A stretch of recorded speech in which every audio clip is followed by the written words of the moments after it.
we have a lot more freedom, but at the same time, a lot more insecurity, because Mm-hmm. the basis, the foundation of how we function, of how we act, of how we see reality, they stop working. Like, even look in business, how the old way of doing business is dying out. Similarly to what is happening on the physical plane with our communication, with our money system, with our business system, also it's happening on the subtle level, on the level of our psyche. So we exist in time as living beings, like fish exist in water, and we live and breathe time, and it colors everything we do. So as we are immersed in that new energy of that new era, that new season, of the new time temperature, let's say, we now have to wear different clothing, so to speak.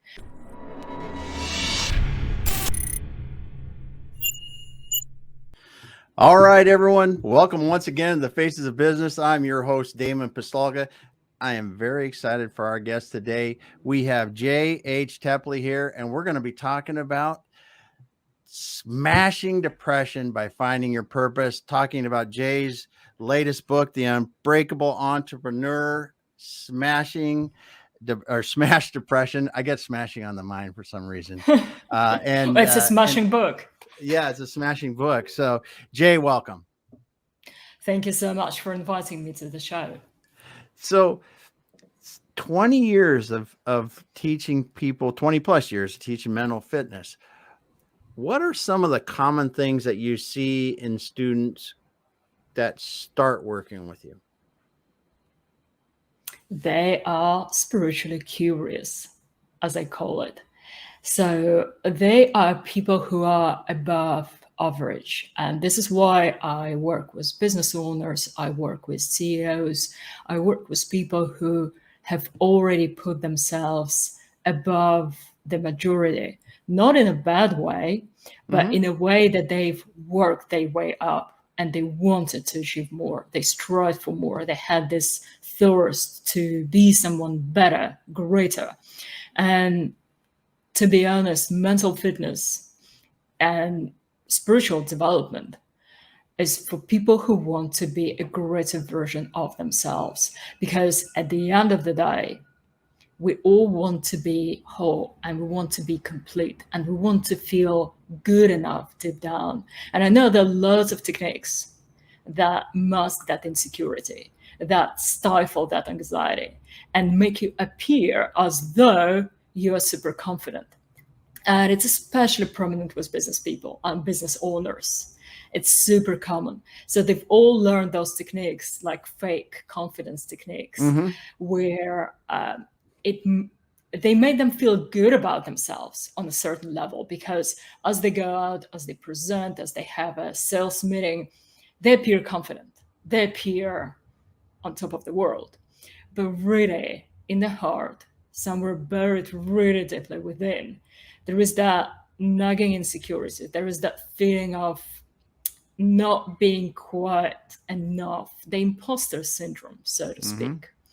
And the reason for that is because we as human beings, and we really need to face that. So it doesn't matter whether, you listening us believe in spiritual area of development or you don't. But what we need to understand is that we live in a quantum universe. And as Edison Tesla said, if you want to understand the language of the universe is energy. So think of energy and vibration. We are energy on some level. And so we are not just the physical part of us. We are also the spiritual, the subtle part, the part that throughout the centuries was described as divine. So whichever way you want to look at it, it's there. And not believing in it is not going to help, because if someone thinks of themselves as just their body, what happens is they will be limited at some point, because the capability of the body is limited. And that nagging feeling of, I want to be more, I know I can, I know I should, I must, that is what actually drives people to depression, because ultimately depression is, well, obviously there are many different reasons for it, but especially with entrepreneurs, I've seen a lot of depression caused by insufficient personal growth. And what I'm saying is absolutely true. The reason why I'm saying is because it's 100% true, not because I'm just trying to encourage people to go and just delve into spiritual development straight away. But I think what is super important to understand is that we are not just the physical shell, we are the physical shell and the spiritual part of us as well. And so if we don't integrate the two, if we get kind of lazy and complacent just in this physical reality, and we forget that we live in this mysterious quantum universe, and we disregard that missing part of us will remain missing. And we will get that message from our mind that we are not quite enough because of that. Because we're not, because there is literally a part of us that needs to be integrated. And so I teach men to do just that so they can feel complete. It translates to their health, their success, their relationship with people, because once you have this wholeness and peace about you, people just naturally recognize you as a leader. So you don't need to establish your authority. People can sense it. Wow. That's very enlightening, first of all, because, you know, you talk about the other quantum universe, the part of the divine, as it used to be called. And do you think that people are becoming more aware of that in recent years? Absolutely, yes. And I notice it all around. You see, it's the changing tide, because every era that humanity lives through has its flavor, so to speak. You know, pretty much everyone is aware of seasons. Like we have 4 seasons, sometimes 2 seasons, depends where you are. Yeah. So in the UK, we have 4-ish seasons, if we are lucky. And people understand that. And it's natural. You know, you wear different things in summer than you do in winter. And it's super logical. But what most people don't realize is that our planet, the universe, is also subject to the same laws. And it also has its seasons, except they last for a lot longer than the human seasons. So people kind of lose track of those. But there are eras in the evolution of humanity, and we are just living through the change of these eras. And this is why you can notice that over the past 20 years, the world has changed quicker than it has done in a few previous centuries. Yeah. And suddenly, not just the technology, not just the travel and communication, but the entire mindset and the entire paradigm of reality is going through a huge shift. So things that were unthinkable a few decades ago are now the norm. And we have, say, cryptocurrency and digital money, which again are the sign of the new era, which something that people couldn't even, I think, fathom in the previous decades or previous centuries. And so because of that, we have a lot more freedom, but at the same time, a lot more insecurity, because the previous modus operandi, you know, the basis, the foundation of how we function, of how we act, of how we see reality, they stop working. Like, even look in business, how the old way of doing business is dying out. And you can't just be sitting in your shop and have a fax machine and be content with that. Like, you know, many It's people not going to used work be. anymore. Exactly. And so you have to have social media presence, which for most people comes as a challenge. And again, it's a completely new requirement that has never been there. And people now have to adjust.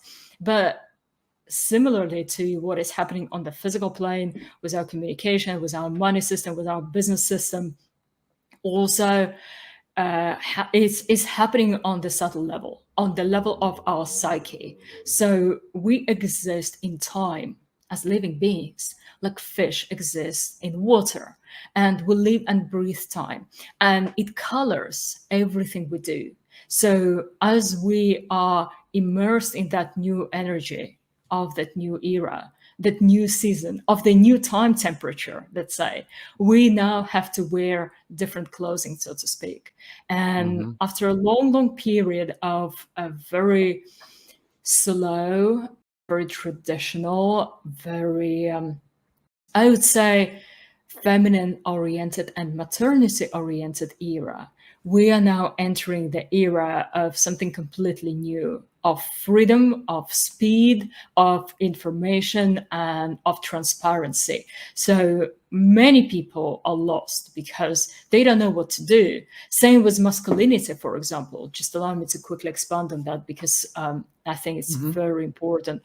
So what I notice in this area is that many schools that teach masculinity, especially for young guys, for the younger generation, they don't actually do the right thing, in my opinion, because what they do, they copy the previous examples from, say, late 19th century, the gentleman, or the First World War, the Second World War, the soldier, the hero, the warrior. Okay.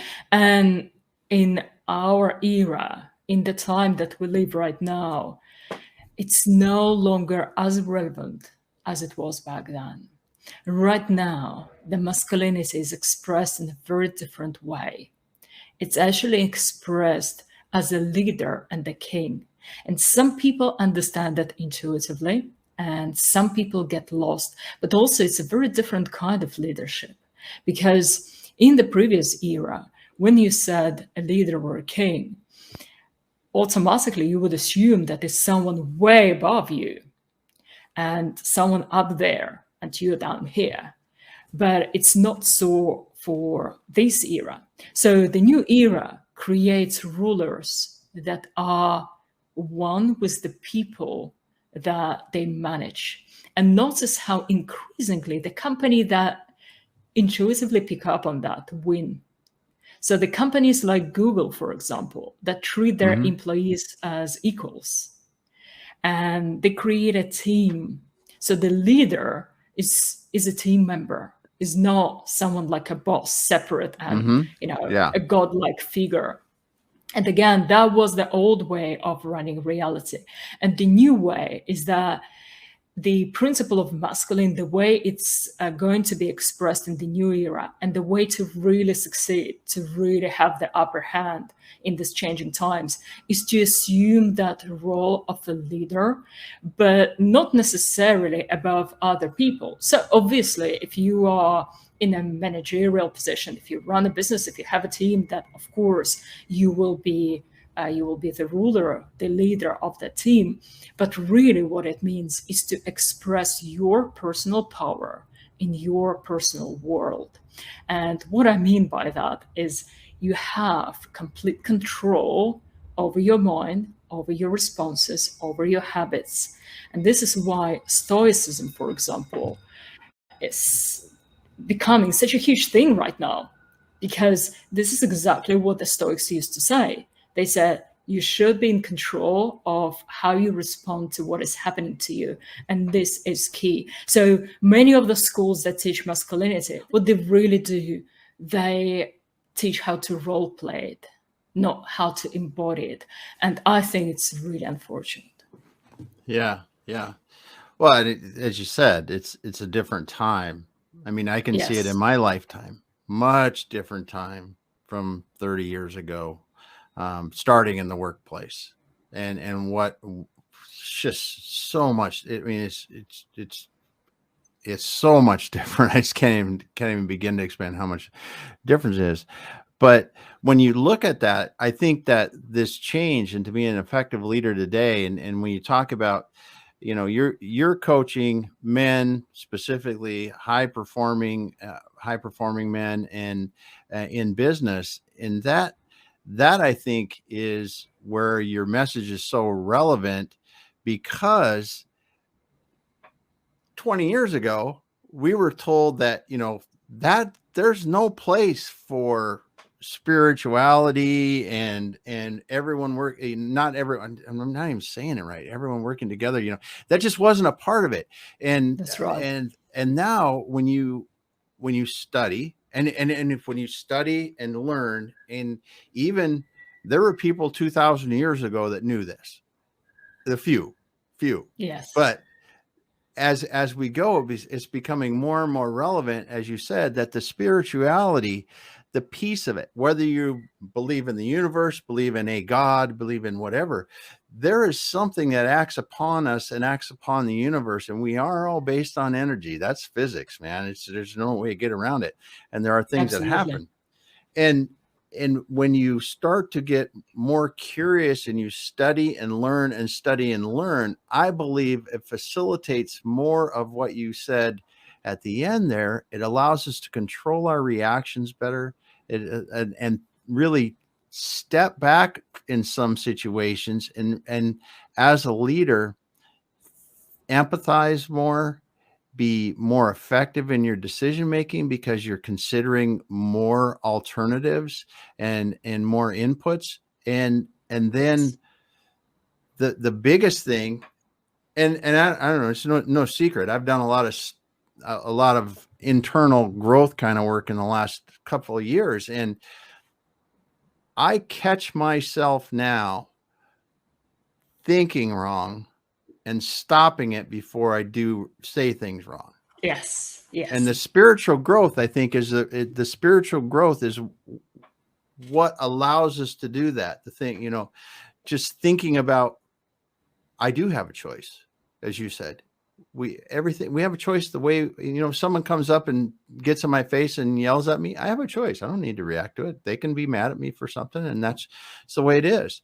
I can get angry. I can not get angry. I can say, I'm sorry you're feeling that way, and not let it bother me. But it is something that, and when you talk about the era and you talk about the way things are changing, this is killing some businesses and some leaders. They don't know why they're not effective anymore, or they're not in touch with the people that they're working with. And yes, so it's a survival game, Yeah, it really is, because the people that you're around are changing, and the world is changing, and the like you said, I just think about simple things in life. Today, if something happens in the Ukraine, like there is now, the thing is happening in Ukraine. Yeah. 40 years ago, we would have had to read a newspaper to see it. Maybe 50 years ago, right? Now we see what happened 5 minutes ago. We see it. It's on a video, and it's not television. It's on somebody snapped a video, stuck it on Twitter or Instagram or something like that, or TikTok. And, now we see it all over the world. And we have so much more access to information, and good and bad and everything else. I think there's, do you find that when people start studying with you and start working on mental fitness, that it allows them to really not get so bombarded and torn and just mentally fatigued by that deluge of information that we're surrounded by every day? Oh, massively. That's one of the reasons and one of the objectives for the training, because you see, spiritual development, it's not just a fancy add-on as many people perceive it. I spoke to people who said, oh, I don't want to work on myself now because I'm busy working on my business. And I was like, dude, you're doing it wrong. Yeah. Your business is an extension of you. If you don't work on yourself, your business will suffer, your team will suffer. Yes. And so for me, one of the privileges, I would say, because I feel really honored and privileged to serve those people and to show them that there is a better way, is that I can take them from that point A where they feel overwhelmed, where they feel really tired.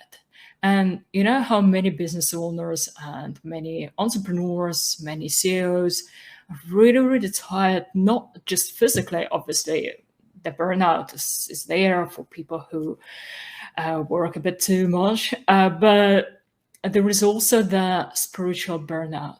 It's pushing and pushing and pushing, where, as you just said, the tide of the time is changing. And so they feel stuck thinking, well, I'm doing everything I've been doing all my life, or, you know, a few decades up until now, and it worked, and now it just doesn't. And I can't understand why. I can't understand what's wrong with me. And that brings a lot of pressure and a lot of stress and a lot of frustration. So to help those people get clarity and the understanding of what's going on, what they need to do step by step, and then lead them through that process. It's actually a really simple process. It does require work, like everything real. It's not some magic pill and, you know, you meditate like a Buddhist monk in 10 minutes. No, it requires work, mental fitness and physical fitness. You know, you have to work for it, but the results are so worth it, because you literally become a different person at the end of it. You become a lot calmer, a lot more powerful as a leader. So you will acquire that natural, powerful presence. But at the same time, you will get a very unique insight into your own nature and the nature of other people, which means that you can foresee things in a way, and you can avoid conflicts, you can avoid unpleasant situations before they happen, because you will have a really far-reaching insight into the nature of reality and the nature of how people interact. And that will allow you to, for example, get the best possible people for your team, because many people have no idea. They just hire someone who sounds nice, and sometimes it can backfire really badly. But if you can have a really deep insight into the nature of that other person you're talking to, then you would know the exact role he or she is suited for. And so a lot less stress, expenses, training time. So you see, your whole business, your whole life becomes a lot smoother. Same for your partners, for example. If you think, oh, you know, I would like to get together with that person, you just know whether it's the right decision. So again, a lot more comfort. And it brings us back to that point we spoke about earlier about expressing your true masculine core, because it allows you to be in control, not like a control freak, but in a positive, in a evolutionary supportive way, where you can really feel that you have this gift, you have this power, you radiate it into your world, and you feel complete, you feel at peace, and you just feel safe in a really weird way, because you know the universe still moves around you, things still happen around you, but at the same time, you have a very interesting, serene self-assurance. And that unique quality not only pervades your own life, but it actually travels. It's like contagious in a positive way. It's like a positive contagion, where when you are in that place of serenity, of peace, and of being really confident from the deep level, you know what is called enlightened confidence, then suddenly all other people around you get that quality as well. It just transfers to them. And so even if there is a lot of chaos around, you will win. And there is a very interesting story that I can tell with regards to that. It was one of my students. So it was many years ago, and that student, he ran a film company.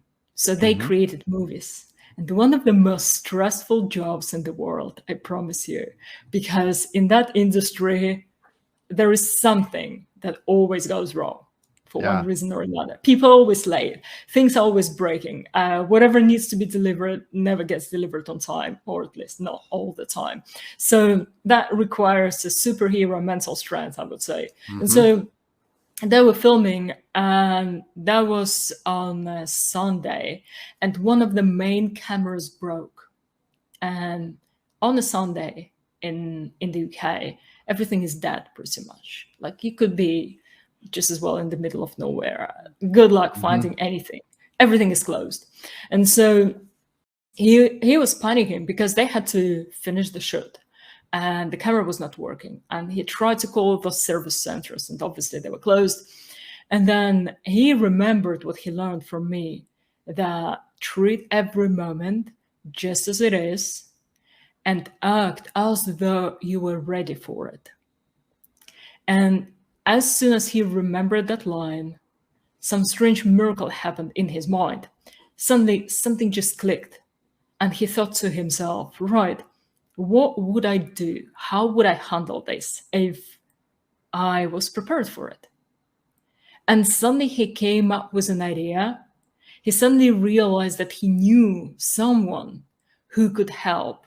And he managed to get in touch with that person, and they actually had a spare camera and brought it to him. And so they finished the filming on time.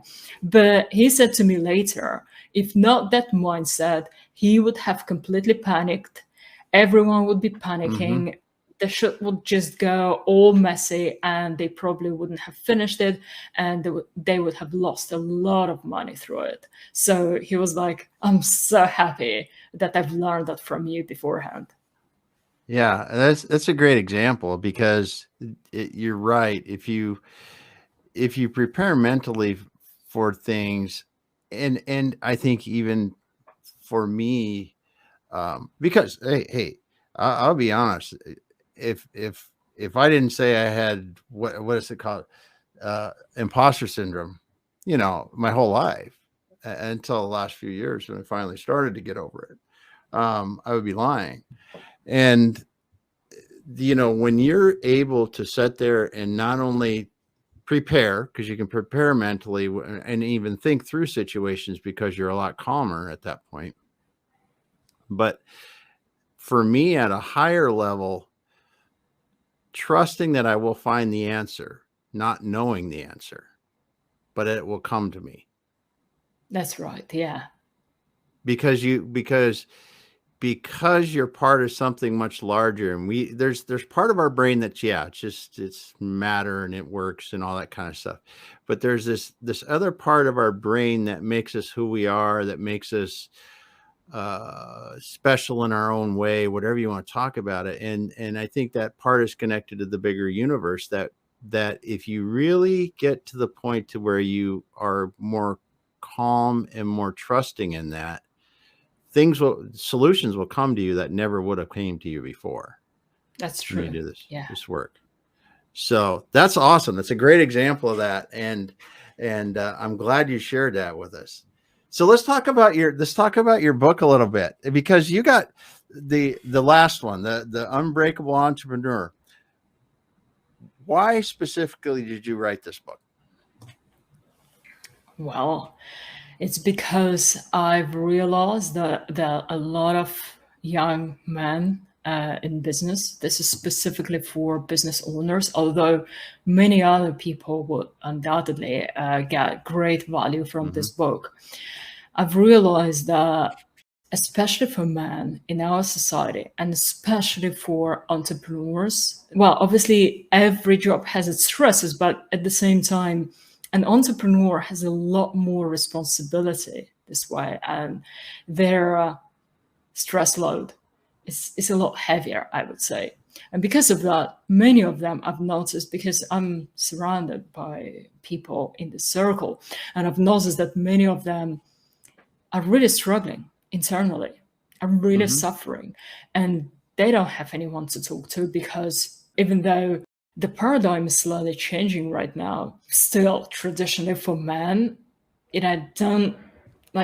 don't be Yeah. it's like that quote of from Star Wars, don't let your personal feelings get in the way. Yeah. So for many men in this community, when they were stuck, they were really stuck. And I've noticed that every time they try to find help of some kind, there obviously are people who say that they help with that, but really, I don't think they're doing quite what this tribe needs. And I will explain, because from what I've researched and what I've noticed, many of those tools and techniques that are being used in psychotherapy and group coaching are really designed for the majority, are really designed for the people who follow the lead rather than for those who lead. And it obviously makes sense, because if we talk about numbers, there will be more people working 9 to 5 than people starting their own businesses. But still, this community of people who run their own businesses or run businesses on behalf of someone else, there is a huge need for those people for real support that they A, need, and B, deserve. And so with group therapy, with weekly meetings, with coaching, and with counseling, from what I found out, the relapse rate is as high as 92%, I think, or 95%, which means that almost everyone who goes through a program like that tackles the same problem afterwards. And I thought it was just not right. And I thought this tribe deserved a much better tailored support that would be right just for them, created by someone who is an insider, who is one of them. So not just some therapists who just studied psychotherapy as a general concept, but someone who's been on the same journey, who has seen the same things, and who knows what it feels like to be on that path. And especially for men, I think there is a lot of wearing in terms of psychotherapy, in terms of self-development, in the way that would be more suitable, in my opinion, for the female mind than for the masculine mind. And many of the techniques that I see you guys sharing, just repeating after some guru, I go, just, guys, this is not right for you. This is actually bringing you down. So this is another reason why I wrote this book, because when guys who feel overwhelmed, who feel that they are, say, losing the game, they don't get the right kind of support that they need.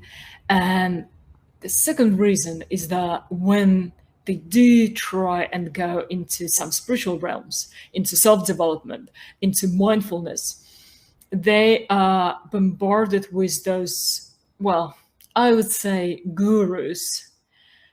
They're really, many of them are just established marketers. I'm sorry to say that. They're not spiritual teachers. They're really, really good marketing in marketing, but their spiritual content is not what it really should be, or not what it could have been. And so I really don't want to sound like I'm criticizing other people's work, but I need to highlight something here, because it's really important that someone talks about it, because many of those people who are admired right now, and who, as I said, are really good marketers, and they have a huge team working for them, they haven't really been trained properly themselves. So usually they started off as someone else, let's say a sales coach or a public speaker, and then later on they discovered spirituality for themselves, and they went to train to someone who copied it from someone else, who copied it from someone else, and not necessarily the right way. Because what happens is that many people, as they copy, they try to spice it up, and they try to invent something that sometimes doesn't belong there. And if they don't understand the system, what happens is it becomes Chinese whispers, really. And not just that, but the tradition that they lean on very heavily is that Eastern tradition from India. And there is nothing wrong with it. It's a really powerful tradition, but it was designed for a very different mindset, very different perception of reality, in a different country, in a different era. And as it's been assimilated into the Western world without much adjustment, it's actually not serving us as much as it could. And as I said, the way that the Eastern mind does things is very close and very supportive to the feminine mind. And it's great. So people who are naturally aligned with that polarity win. But for men, especially for young men, and especially for men in this new era, this is not the right way, because it brings them down, because it pulls them further away from their masculine core. And the problem with that is that whenever that happens, whenever you are being pulled away from your truth, you become weaker as a person, and you become more miserable, and you become, unfortunately, more open to manipulation. And so it means that you are way more likely to absorb other people's goals, wishes, desires, subconsciously, without realizing. That's the trap, because you don't do it like, oh yeah, I'm just going to compromise myself and I'm going to live someone else's life and follow someone else's dreams. No, you don't realize that this is happening. And the reason why this is happening is because you're not rooted in your truth. So this is why it's so important that people train in the way that is aligned with who they are, that is congruent with their truth, and that brings them to that truth in the quickest and the most effective way. So this is why this book exists. That was awesome, because I think you summed up a lot of things. A lot of things is really good. Because thank you. This is the book in question, by the way. Yeah, I've got it here too. I've got it on the Kindle. I can't get it right on the screen, but it's in the comments. I'll make sure it is. The listing is too on Audible and other places. The Kindle, and I got it on the Kindle version. But you said a couple things here that were most of the gurus are really, really good marketers, but they may not be rooted in sound fundamentals. That's my paraphrasing of it. I agree with it 100%. And I think back to the people that they are very good at the marketing. They are very good at the marketing, and that is one of the other things that you mentioned too. Is that about the Indian heritage. There you go. Right word for it. It was developed in a different country, in a different time, and in a completely different set of circumstances. And I think that's really relevant in people that are looking for any kind of help. Is where is the help coming from, and how does it really relate to me in my life today and what I'm trying to do? And then the last thing you said there too is really finding that help that's aligned with who they are, and not trying to make you necessarily change into something that's 180 degrees from where you're at, but really taking and building upon your strengths and moving with who you are to be in a better who you are, rather than making me a new person, making me a better who I am. And that's awesome. Well, Jay, it's been awesome to have you. It's just been incredible talking to you. And we're going to have you come back again too, I think, because I would really like to get into some more details of the book, because this is, I wanted to say the book, it's J.H. Tepley we're talking to today. The book is The Unbreakable Entrepreneur. So get onto Amazon, get it. You've got 8, 9. There you go. You've got the cover up. I'll have the the actual physical copy next time. But because this is something that business owners, they struggle with this. There's business owners out here around us every single day. This kind of thing, that anxiety, stress, all this stuff builds, and we try just to power through it. We try to do that, and that's not healthy for everybody. And honestly, a lot of business owners, as when I grew up, even, it was well known that you were probably going to be divorced, you were going to have, you were going to be overweight, you were going to probably have a heart attack. You know, you just go down the list, right? You were supposed to do this. That's not necessarily the case. If you really work on the things that you're talking about in your book, and Absolutely. and just work on yourself, because it can come from the inside out if you do it right. I just thank you so much for being here today, Jay. So true. Thanks Thank you everyone. too. Thank you Thanks too. everyone I for love listening talking today. to you. Yeah, it's been awesome. It's been just incredible to get to talk to you a little bit more. I appreciate you. Thanks so much for being here today. It's been my absolute pleasure. Awesome. Go check out 𝐀𝐍𝐓's book, The Unbreakable Entrepreneur. We're talking about smashing depression for all you entrepreneurs out there. Get back and take this listen. We'll be back again next week. Thanks so much, everyone.